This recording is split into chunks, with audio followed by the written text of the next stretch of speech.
Hey everybody, Invisiblekatana here doing a yay or nay video for Has Been Heroes, which is going to be coming to the Nintendo Switch at some point this year. I love this game. When they showed it off, I thought it looked really cool. It has a very hilarious premise. It's all these really epic heroes who are way older now, and the epic quest that they're on is to get like one of the characters' two daughters to school. Like that's the point of the game, is to get one of the heroes' young girls to school in the morning, and that's it. And then you go through fighting a bunch of enemies and stuff. And I was like, that's really a silly premise, but it's also really fun. Like it's silly and it's comedy just in the actual overarching story of the game in general.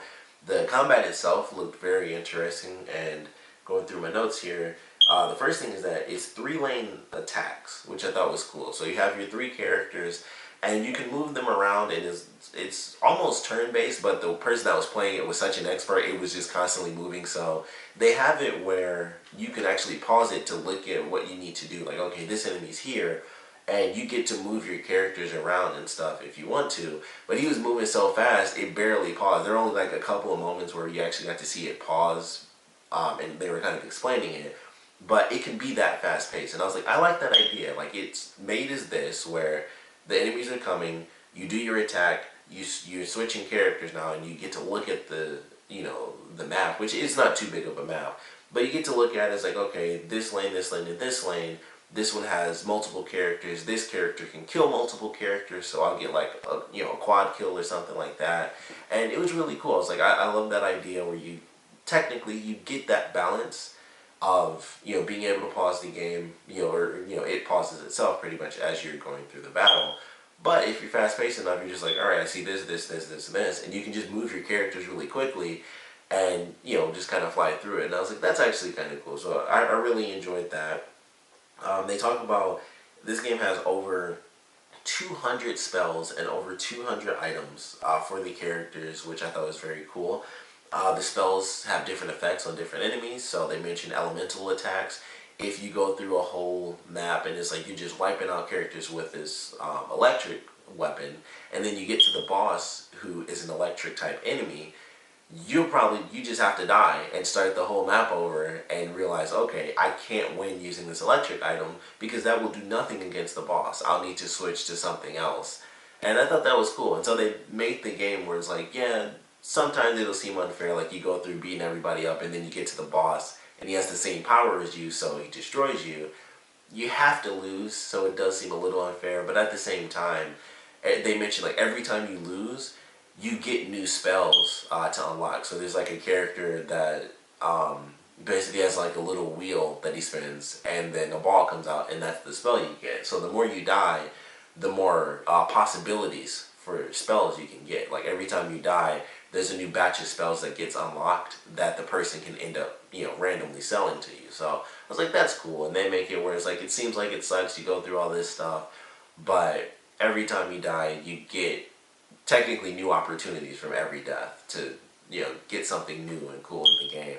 So I thought that was a great idea. And they have different effects for the different characters. They mentioned like a fork helps the magician, so they have like more accuracy. It's like a tuning fork they mentioned. And I was like, that's really cool. Like, so the items and spells will have different attributes for the different characters. And like I said, there's over 200. Like, they go through the list, and all these these black squares are there. And like, yeah, so all the black squares are, you can't get. All the gray squares are what the merchant can sell to you, and every time you die, more of the black squares turn gray.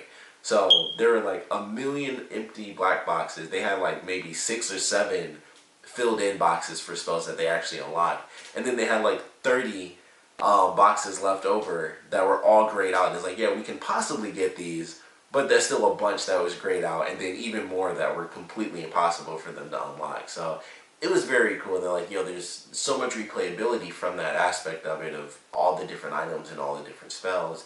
And I'm actually excited for this. I don't know if it's going to be a full retail game. It seems like kind of an indie downloadable type of game, so we'll see how it plays out. I doubt it, considering what they talked about, like you have all this insane variety. It seems like the type of game that will ultimately come out to be, 50 or 60 bucks. I would assume 50 on the Switch if they go that high. But I thought that was cool. Like, I definitely plan on getting this game at some point. Not sure when it's going to release, but at this point, I'm definitely excited for this game. We'll see what changes. If they do announce the price is going to be a full $50, because I think, fortunately, the Nintendo Switch is sticking at the $50 price, which I thought was pretty cool. Um, so we'll see how all that plays out. But I'm actually really excited for this game. So as long as it's actually worth that value of a full $50 price tag, which it seems simple enough. I don't know if it's worth the $50 at this point because it just seems so simple.